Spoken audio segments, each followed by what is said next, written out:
Mes chers frères et sœurs en Christ à travers le monde, que Dieu vous bénisse abondamment et puissamment au nom de notre Seigneur et Sauveur Jésus-Christ.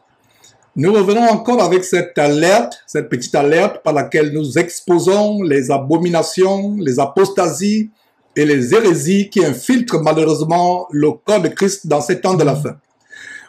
Avec cette alerte d'aujourd'hui, ce n'est pas la dénonciation du groupe vaudou chrétien Bar Jésus revient TV, mais il s'agit de la dénonciation de Mehdi qui poste des vidéos d'évangélisation de temps en temps. Je l'ai contacté hier parce que quelqu'un m'a envoyé une photo choquante où il y avait une femme qui baptisait et le frère qui m'a envoyé cette photo me disait « Mais frère, c'est Mehdi qui a posté cela sur ses chaînes. » Alors immédiatement, j'ai contacté Mehdi, je n'avais pas son contact, je l'ai contacté en mettant un message, un commentaire au bas d'une vidéo qu'il a postée sur sa chaîne YouTube où il se repentait d'avoir publié, d'avoir relayé la vidéo de quelqu'un qui faisait des prophéties diaboliques, des fausses prophéties inspirées par les démons. Il se repentait. Alors j'ai mis mon commentaire, j'ai dit, Mehdi, quelqu'un m'a envoyé une photo où une femme s'est en train de baptiser. Est-ce toi ou quelqu'un d'autre? Il a supprimé mon commentaire. J'ai insisté, j'ai mis plusieurs commentaires, il les a tous supprimés. Mais avant de supprimer un commentaire, il faut l'avoir lu au préalable avant de supprimer un commentaire. Donc je comprends qu'il a lu mon commentaire et il a tout simplement supprimé. Je voulais régler ces détails, lui et moi, pour savoir effectivement est-ce que c'est lui qui a posté cette vidéo ou c'est quelqu'un d'autre. Alors, le frère qui m'a envoyé la photo, je lui ai demandé est-ce que c'est bien la chaîne de Mehdi. Alors, il m'a envoyé cette vidéo apostate, hérétique, que vous êtes sur le point de regarder. Je vais exposer cela sur la base de la parole de Dieu, avec chapitre et verset. Nous, derrière Jésus-Christ TV, nous sommes au four au moulin tous les jours en avertissant les chrétiens, le corps de Christ, par rapport aux apostasies, aux hérésies, aux abominations qui infiltrent le corps de Christ. Voilà donc un baptême abominable selon la parole de Dieu. Selon la parole de Dieu, pas selon moi, votre frère Georges. C'est pour cela que je vous dis, mes frères et sœurs, si vous n'avez pas la parole de Dieu, vous serez séduits. Une femme qui baptise qui que ce soit est une abomination à Dieu. Elle doit se repentir. Elle doit se repentir. Et avant de vous montrer quelques extraits de ce baptême choquant, de ce baptême abominable, venant de quelqu'un pourtant qui prétend enseigner la parole de Dieu, je me demande si nous lisons la même Bible. Je me suis rapproché de lui par commentaire au bas de la vidéo parce que je n'avais pas ses contacts. Le commentaire a été supprimé sur le champ. J'ai insisté 2, 3 fois, 4 fois, si je ne me trompe. Le commentaire a été supprimé. Alors, je me permets non seulement de l'interpeller à la lumière des Saintes Écritures afin qu'il se repente. Il avait commencé à se repentir d'avoir enseigné un Jésus démoniaque, un Jésus qui a en même temps son propre père et son propre fils, le Jésus qui nie son père, qui pense qu'il a en même temps son propre fils et son propre père, un Jésus démoniaque. Il s'est repenti d'avoir prêché pendant des années ce faux Jésus. Bonjour et bienvenue dans un nouveau partage. Dans ce partage, en fait, il se veut surtout un témoignage, un petit peu une étude, mais surtout un témoignage. Ce que je souhaite faire, c'est revenir sur un enseignement que j'ai donné depuis plusieurs années, qui était l'un des enseignements les plus regardés sur la chaîne, et me repentir d'avoir pu partager cet enseignement qui aujourd'hui, à la lumière des choses que le Seigneur Jésus-Christ m'a révélé, m'a montré par sa parole, par son esprit, je réalise ne sont pas tout simplement pas vraies. Ce dont je souhaite me repentir, c'est d'avoir enseigné la doctrine de l'unicité, ou encore appelée le modalisme. Cette doctrine que beaucoup de chrétiens appellent Jesus only, le fait de considérer que Jésus, c'est lui qui est le Père, c'est lui qui est le Fils, c'est lui qui est le Saint-Esprit. Et je vais simplement en fait revenir un petit peu sur qu'est-ce qui m'a amené, comment est-ce que j'en suis amené à réaliser que cet enseignement que je donnais, que je partageais, que je croyais, n'est pas vrai, ne correspond pas à ce que la parole de Dieu enseigne, ne correspond pas à ce que Dieu est, ce que notre Père est, ne correspond pas à ce que Christ, le Fils de Dieu est, ne correspond pas à ce qu'est l'Esprit de Dieu. C'est le propos de ce partage. En fait, à la fin de l'année 2018, le Seigneur a commencé à me montrer l'esprit de religion qui agissait en moi. L'esprit de religion qui agissait dans l'assemblée dont j'étais membre à cette époque-là, l'Église Pentecôtiste Unie Internationale. Et l'esprit de religion qui agit dans toutes les assemblées traditionnelles qui portent nom, dénomination, building, direction des hommes plutôt que celle de Dieu. Jésus-Christ est le Fils de Dieu le Père. Et toute chose qu'il a fait, il l'a fait pour la gloire de Dieu le Père, nous dit l'Écriture. Le but n'est pas d'avoir une relation avec Christ, mais le but c'est que cette relation avec Christ te réconcilie avec le Père, puisqu'il est le chemin vers le Père. Enfin, pour finir ce partage, si je renonce à la doctrine de l'unicité, du modalisme, je n'adopte pas plus la doctrine de la Trinité ou n'importe quoi d'autre. Je ne crois pas en la Trinité, en ce que la Trinité dit que le Père et le Fils sont égaux. Ils ne le sont pas. Le Père est au-dessus du Fils. Et tout simplement, le point est le suivant. C'est que ce soit unicité, ou trinité, ou modalisme, peu importe les termes qu'on utilise, ces termes ne sont pas dans la parole de Dieu. Ils n'y sont pas présents, ils ne viennent pas de la Bible. Pourquoi vouloir ajouter des choses si cela n'est pas écrit? Pourquoi vouloir ajouter des choses si cela n'est pas écrit? Pourquoi vouloir ajouter des choses si cela n'est pas écrit? Donc je crois tout simplement à la parole de Dieu. Je crois en ce que la parole de Dieu dit, que Jésus-Christ est le Fils de Dieu. Il avait commencé à se repentir d'avoir enseigné un Jésus démoniaque. Il se repentit d'avoir véhiculé les prophéties démoniaques inspirées par Satan. Bonjour mes frères et sœurs, cette vidéo se veut une vidéo de repentance, ma repentance par rapport à un sujet que je vais aborder. Voici ce dont je souhaite me repentir, c'est d'avoir partagé en 2020, au mois d'août 2020, d'avoir traduit en fait, et partagé les rêves du frère Dana. Les rêves qu'il a eus et qui annonçaient des calamités pour la fin de l'année 2020 et début 2021 ne se sont pas réalisés. Dans les temps qu'il avait annoncés, en grande partie. Probablement, je sais pas, 90% ils ne se sont pas réalisés selon ce qui avait été, selon ce qu'il avait reçu et les termes qu'il avait aussi partagés, donc les temps qu'il avait partagés. Je pense donc que c'est tout simplement un esprit de séduction qui a parlé à ce frère, et je crois que c'est aussi le même esprit de séduction qui m'a convaincu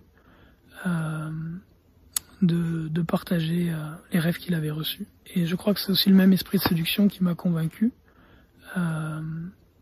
de partager les rêves qu'il avait reçus. Et je crois que c'est aussi le même esprit de séduction qui m'a convaincu de partager les rêves qu'il avait reçus. Il avait commencé à se repentir d'avoir enseigné un Jésus démoniaque. Il se repentit d'avoir véhiculé les prophéties démoniaques inspirées par Satan.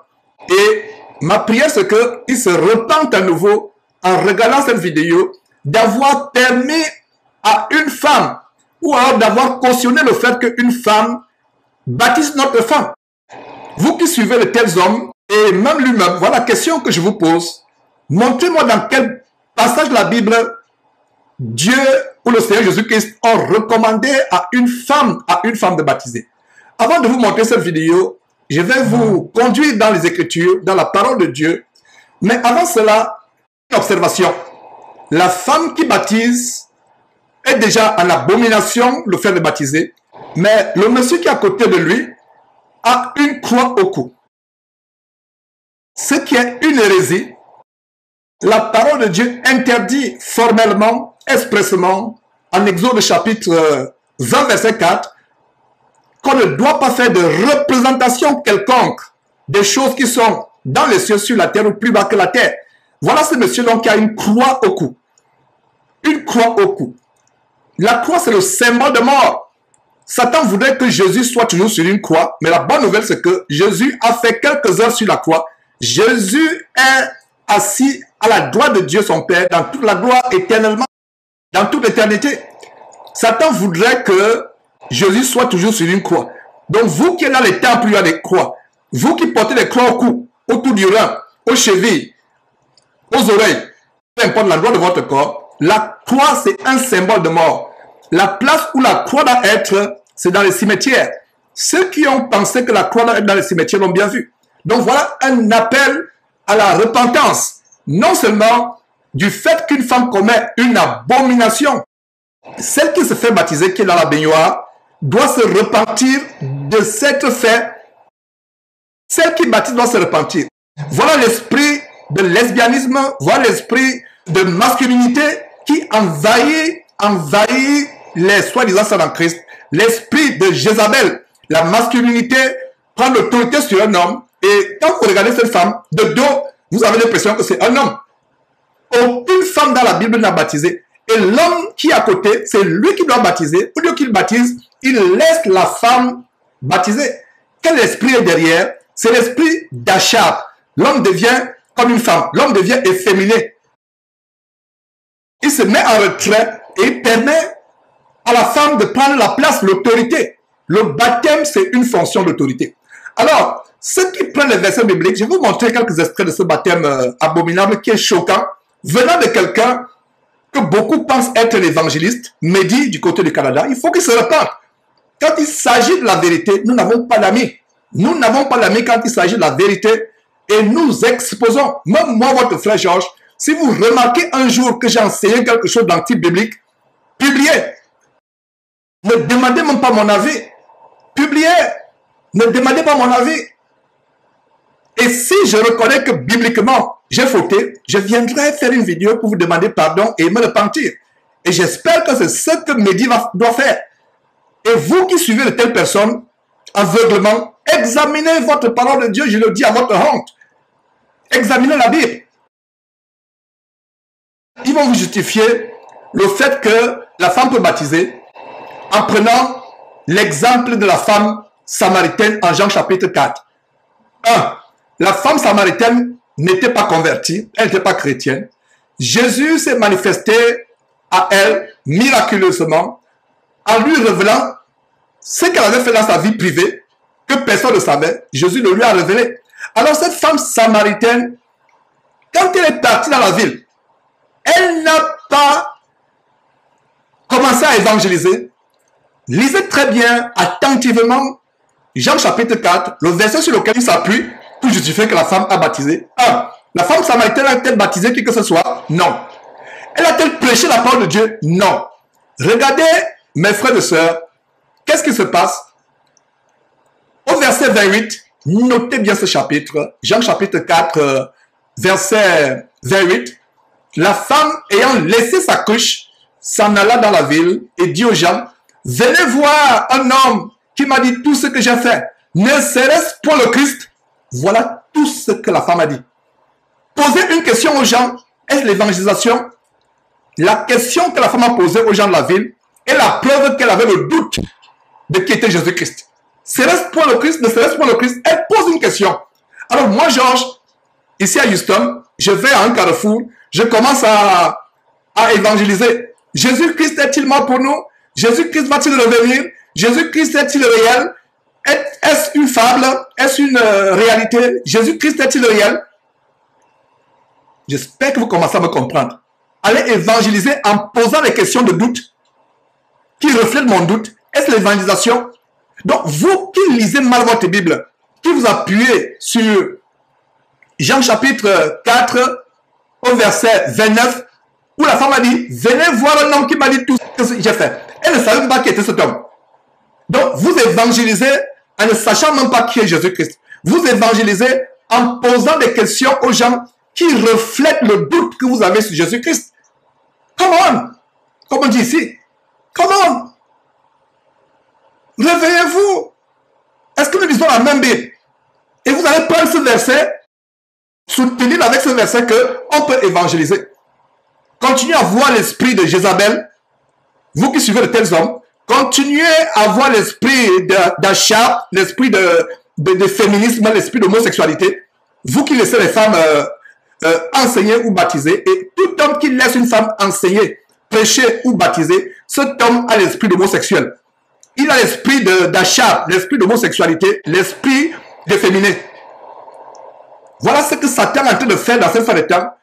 Masculiniser nos femmes, nos filles, et féminiser nos hommes. Voilà ce qu'il est en train de faire. Et la plus grande aberration que nous avons dans cette fin de temps, c'est des hommes qui prennent la place des femmes et des femmes qui prennent la place des hommes. Donc, mes frères, voilà ce baptême qui se passe. Ils vont prendre le verset, ils vont justifier le fait que la femme peut baptiser en prenant Jean chapitre 4, verset 29, en disant que la femme samaritaine a évangélisé. 1. La femme samaritaine n'a pas évangélisé. Le verset 29 de Jean chapitre 4 nous montre qu'elle ne connaissait pas qui est Jésus. Elle dit, venez voir un homme qui m'a tout dit. Un homme. Elle n'a pas dit, venez voir Jésus-Christ, croyez en lui. Repentez-vous de vos péchés. Détournez-vous du mal. Repentez-vous. Voici Jésus-Christ qui va nous sauver. Repentez-vous. Non. Elle était elle-même dans le doute. Et comment pouvez-vous être aveuglé, prendre le fait d'une femme qui est dans le doute pour soutenir qu'une femme peut évangéliser? Dans toute la Bible. Et il y a un autre verset que je vais vous donner, mes frères et sœurs, avant de suivre quelques extraits de ce baptême macabre qui me fend le cœur. Il y a un autre verset que je vais vous donner. En fait, il ne vient pas juste te serrer, il vient même en toi, habiter, établir sa demeure. Alors, ce verset, c'est un passage. Notez très bien ce passage. Quand Jésus a établi ses apôtres, il n'y avait aucune femme, les 12 apôtres. Et après la résurrection, notez s'il vous plaît, je vous en supplie, Matthieu chapitre 28, à la résurrection, Jésus a assemblé ses 12 apôtres moins 1, moins Judas, donc 11. Et la révélation est en Matthieu chapitre 28, à partir du verset 16. Qu'est-ce que nous lisons? Ouvrez votre Bible où vous êtes et lisez attentivement avec moi. Lisez attentivement avec moi. Matthieu chapitre 28, verset 16. Les 11 disciples allèrent en Galilée sur la montagne que Jésus leur avait désignée. Donc, Jésus était avec qui? 11 disciples. Verset 17. Quand ils le virent, les 11, notez bien que les 11, il n'y avait aucune femme parmi les 11 disciples. Quand ils le virent, ils se prosternèrent devant lui, mais quelques-uns eurent des doutes. Quelques-uns eurent des doutes. Et je disais tantôt qu'on ne peut pas aller évangéliser en ayant des doutes. Cette femme est allée évangéliser selon vous, en ayant des doutes, en posant des questions. Elle s'attendait à ce que les gens de la ville lui confirment si c'est Christ ou pas. Donc vous allez évangéliser en carrefour, et les gens à qui vous évangélisez, vous leur posez des questions pour vous dire qui est Christ, qui est Jésus-Christ. Revenez à votre bon sens, s'il vous plaît. Sortez des dénominations, sortez du mouvement évangélique. Et je pense que ce que vous voyez sur votre écran, c'est l'influence du mouvement satanique évangélico-protestantico-pentecôtiste qui envahit les églises. Et je vous conseille d'aller lire le livre gratuit de Franck Viola, le christianisme paganisé, pour vous montrer d'où ces hérésies viennent. Donc, retournons à Matthieu chapitre 28, à partir du verset 16. Les 11 disciples allèrent en Galilée sur la montagne que Jésus leur avait désignée. Notez bien 11 disciples, 11 apôtres, il n'y avait aucune femme. Verset 17, quand ils le virent, ils se prosternèrent devant lui, mais quelques-uns eurent des doutes. Verset 18, mais Jésus s'étant approché, leur parla ainsi. Regardez la grande commission que Jésus leur donne. Tout pouvoir m'a été donné dans le ciel et sur la terre. Verset 19, allez, faites de toutes les nations des disciples, les baptisant au nom du Père, du Fils et du Saint-Esprit. Au nom du Père, du Fils et du Saint-Esprit. Verset 20, et enseignez-leur à observer tout ce que je vous ai prescrit. Et voici, je suis avec vous tous les jours jusqu'à la fin du monde. Donc ce passage de Matthieu 28 nous montre quoi? Nous montre que Jésus a parlé aux hommes de baptiser. J'espère que vous comprenez très bien la nuance. Beaucoup de personnes ont lu ce passage pensant que Jésus s'adressait à la multitude, à la foule, il y avait des femmes. Non. Jésus était avec ses 11 apôtres. 11 apôtres. Et c'est à eux qu'il a donné l'autorité d'aller, de faire de toutes les nations des disciples, les baptisant au nom du Père, du Fils et du Saint-Esprit. Verset 20. Et enseignez-leur. Donc il y a deux choses que seuls les hommes doivent faire. Baptiser et enseigner la parole de Dieu. J'espère que vous allez bien retenir ce verset. Ce verset de Matthieu chapitre 28, cette révélation qui nous montre que Jésus a donné le pouvoir, l'autorité d'enseigner et de baptiser. Aux 11 apôtres, il n'y avait aucune femme. Il n'y avait aucune femme. Donc, ce que vous voyez sur votre écran, une femme visiblement masculinisée qui baptise, ça ne vient pas. Ça ne vient pas. Et un a supposé même qu'elle devait baptiser, qu'elle pouvait baptiser, ce qui est faux. Elle n'est pas voilée. Et les gens sont là, applaudissent. Les gens acclament. Ça, c'est une hérésie qui ne dit pas son nom. Sortez de ces choses. Les gens sont là, acclament. Les femmes qui sont là, celle qui se fait baptiser est voilée, ce qui est bien.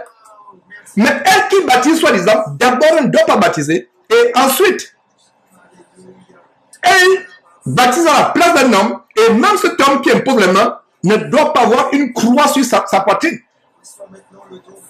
Nous étions dans l'erreur par le passé, mais au moins aujourd'hui, nous avons la Bible. Lisons la Bible. Un homme qui vit avec une croix, fuyez-le. Il a un instrument de mort sur son cou, sur sa poitrine.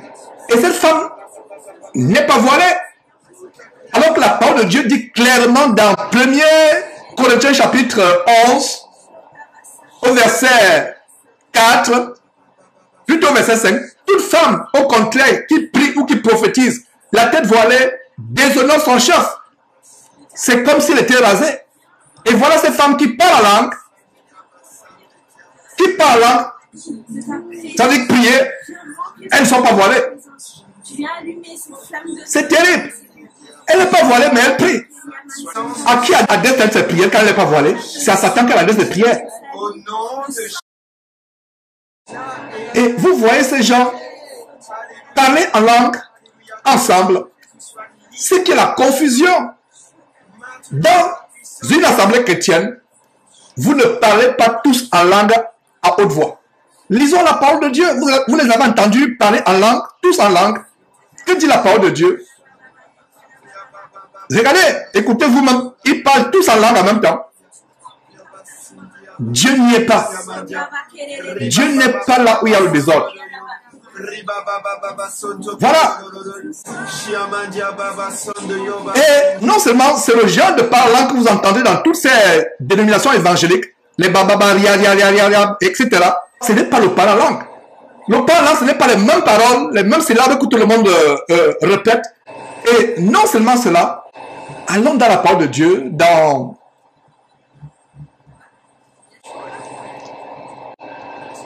dans 1 Corinthiens chapitre 14, vous allez voir ce qui se passe quand on parle la langue. 1 Corinthiens chapitre 14, qu'est-ce que nous voyons?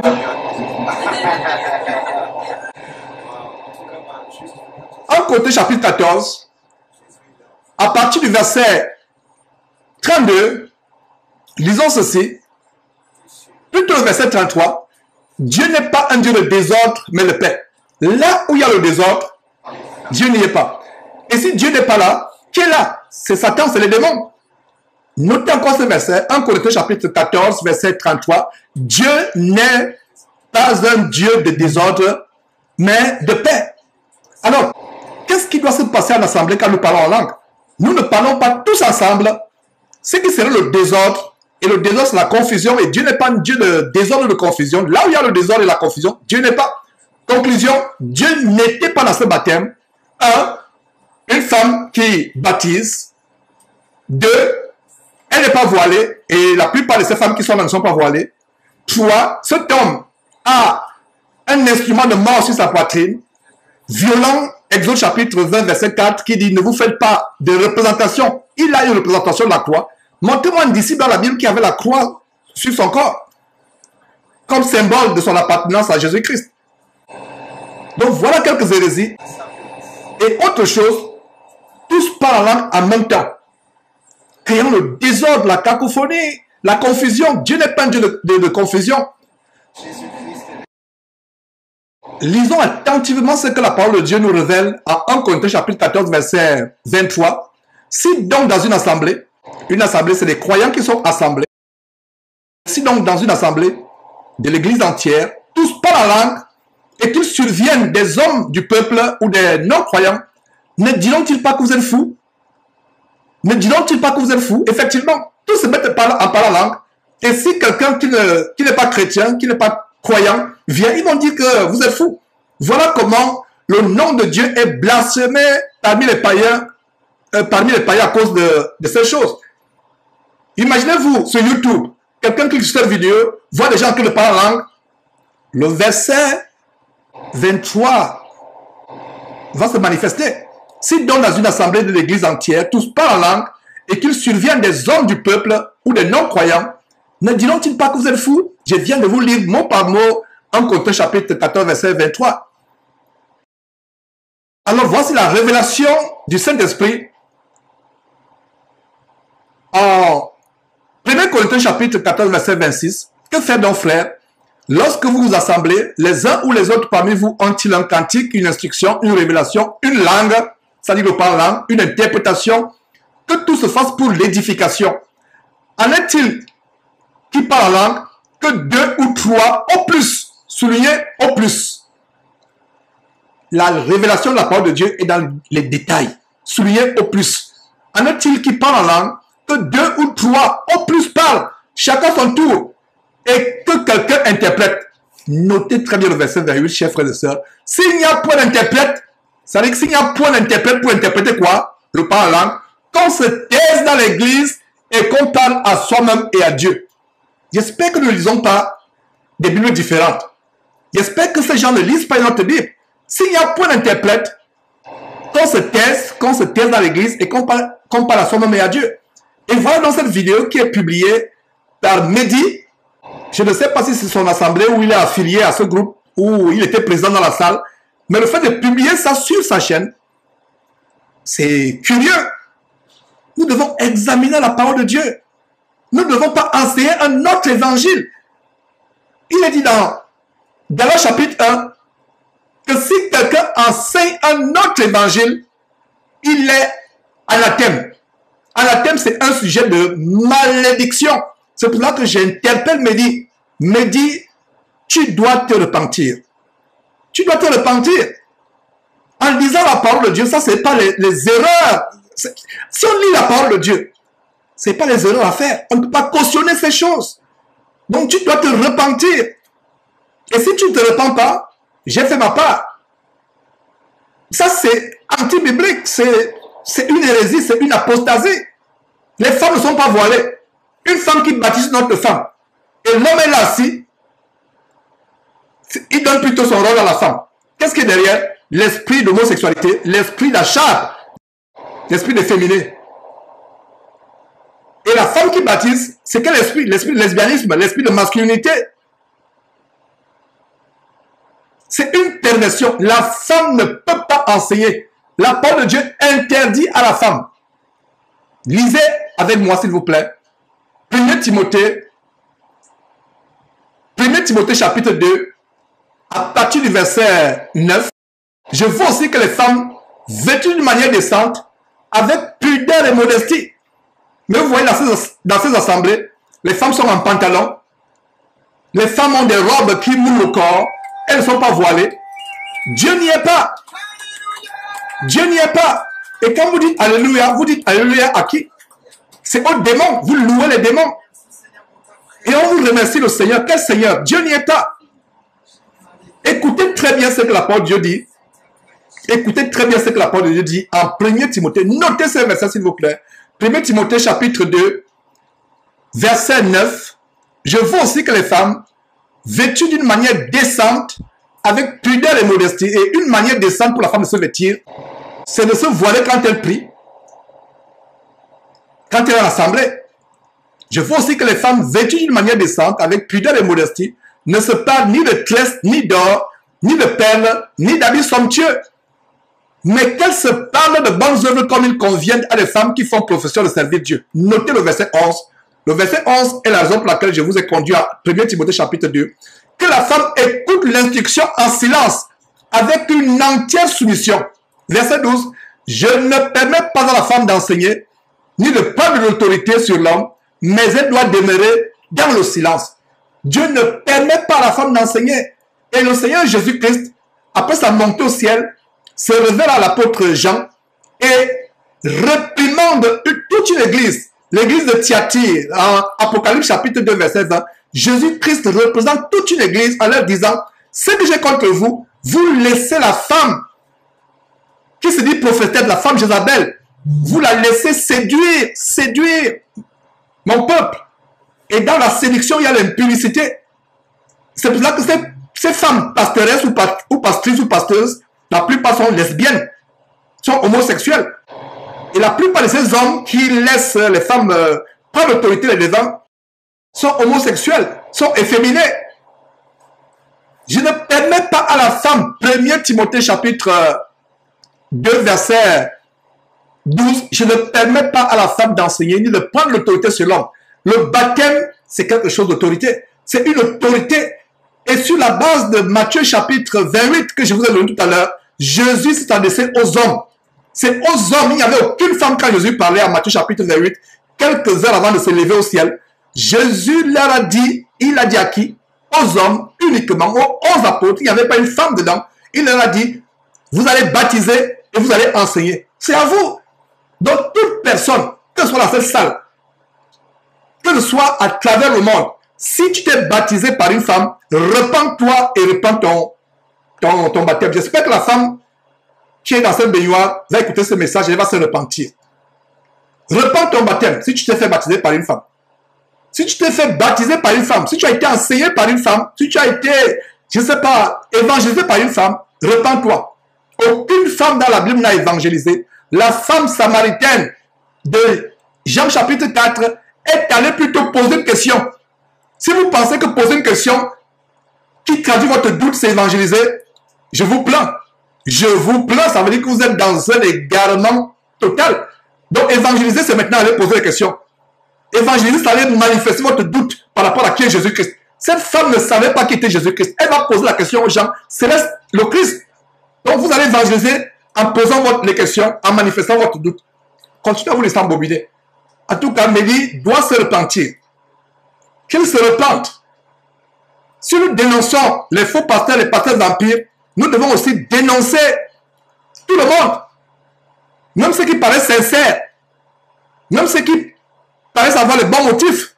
Je ne doute pas des motifs de Mehdi, mais j'expose l'égarement. Le fait que je l'ai approché, et il n'a pas fait suite, il a plutôt effacé mes messages. Ça montre qu'il ne veut pas donner la vérité. Les gens qui disent que Georges, il faut d'abord les contacter avant d'exposer, avant de les dénoncer. Je l'ai approché. Il a supprimé mes commentaires. Et aujourd'hui, j'expose publiquement. Nous ne faisons pas d'acception de personne. Et moi, si vous remarquez que j'enseigne ce qui n'est pas correct, ne m'appelez même pas. Prenez un micro, prenez une caméra, exposez-moi. Donc voilà. La femme ne peut pas enseigner la parole de Dieu. Il prend des passages comme Joël chapitre 2, à partir du verset 28, ou Actes chapitre 2, à partir du verset 17, Actes chapitre 2, à partir du verset 17. Il prend des versets comme Joël 2, 28, Actes 2, 17, où il a dit, dans les derniers jours, dit Dieu, je répandrai mon esprit sur toute chair, vos fils et vos filles prophétiseront. Prophétiser n'est pas enseigner. Prophétiser n'est pas ouvrir la Bible pour l'enseigner. Ils vont prendre le cas de Déborah, qui était prophétesse, qui était juge. Déborah n'est pas entrée dans le temple, ouvrir, dérouler la Torah pour commencer à enseigner. Elle aurait été lapidée sur le champ. Prophétiser, c'est donner un message de la part de Dieu de manière instantanée. Selon qu'on est inspiré par Dieu, c'est une prophétie. Il y a une différence entre prophétiser et avoir un ministère de prophète. Les 5 ministères qui sont énumérés en Éphésiens chapitre 4, verset 11. Lisez bien la parole de Dieu. Aucune femme n'a évangélisé dans la Bible. Donc vous qui preniez l'exemple de Jean chapitre 4 de la femme samaritaine, j'espère que mon explication vous a montré que vous étiez dans un aveuglement terrible. repentez-vous. Et que Mehdi se repente. Et en tout cas, ce qui me concerne, si je remarque que quelqu'un qui apparemment est sincère ou qui apparemment a les bons motifs, mais qui est dans l'erreur, je vais l'avertir, je vais l'appeler, je vais essayer de le contacter comme j'ai essayé de contacter Mehdi. Mais si la personne ne fait pas de retour, je vais dénoncer afin qu'il égare par la multitude. C'est une abomination. Si la scène que vous êtes en train de voir ne vous scandalise pas, oh là là, ça veut dire que vous n'êtes pas chrétien. C'est choquant. C'est choquant, ça ne doit pas être normal. De plus en plus, les choses choquantes deviennent OK pour les chrétiens. Voyons les choses comme Dieu voit les choses. Dieu est outré, irrité devant cette scène. C'est pour ça que sur le champ, j'ai fait cette vidéo pour interpeller cette femme qui baptise,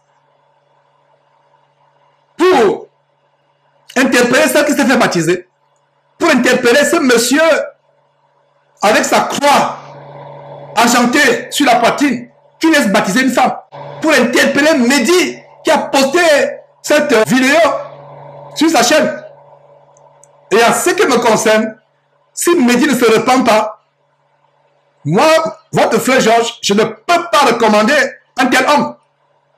Parce que c'est les tels hommes qui vous égarent, qui lisent la Bible. Il a commencé, j'ai pensé qu'il avait de l'humilité en se repentant avec la vidéo qu'il a postée il y a quelques jours, en se repentant d'avoir véhiculé des prophéties inspirées par le diable.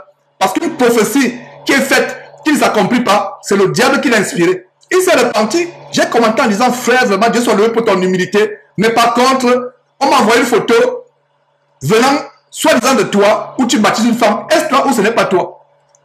Il a bloqué tous mes commentaires. Il les a effacés. Et avant de les effacer, certainement, il les a lus. Donc je savais qu'il les a lus. Il n'a pas fait suite. C'est une abomination. Voyons les choses comme Dieu voit. Pourquoi vouloir ajouter des choses si cela n'est pas écrit? Pourquoi vouloir ajouter des choses si cela n'est pas écrit? Pourquoi vouloir ajouter des choses si cela n'est pas écrit? Voyons les choses comme Dieu voit. C'est pour ça que j'ai pris le temps de faire ce message, de sonner l'alarme. Dieu disait à Ésaïe, crie à plein gosier, ne te tais point, l'air est grave. Nous dénonçons les Castanou, nous dénonçons les Masolo Chinassi, les pasteurs vampireux et autres, comme le groupe Bar Jésus revient. Mais nous devons aussi dénoncer même ceux qui sont apparemment sincères, comme Mehdi du Canada. Je ne doute pas de sa sincérité, mais il est dans l'erreur. J'espère que son humilité n'est pas une humilité de façade. J'espère qu'il va écouter ce message et se repentir à la lumière des versets que je lui ai donnés. Surtout le verset de Jean chapitre 4 où je démontre très bien que la femme n'est pas allée évangéliser. La femme est allée poser une question parce qu'elle est dans le doute. Et tous ceux qui sont dans le mouvement diabolique évangélique à travers le monde, évangélico-protestants, utilisent ce verset. Ils lisent bien la Bible. Voilà mes frères et sœurs.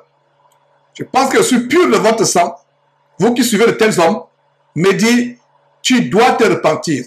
Pourquoi vouloir ajouter des choses si cela n'est pas écrit? Pourquoi vouloir ajouter des choses si cela n'est pas écrit? Pourquoi vouloir ajouter des choses si cela n'est pas écrit? Alors c'était le sujet de cette alerte de ce jour.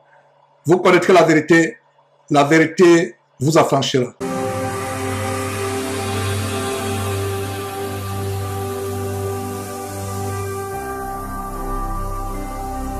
Jésus-Christ TV, vous connaîtrez la vérité et la vérité vous affranchira.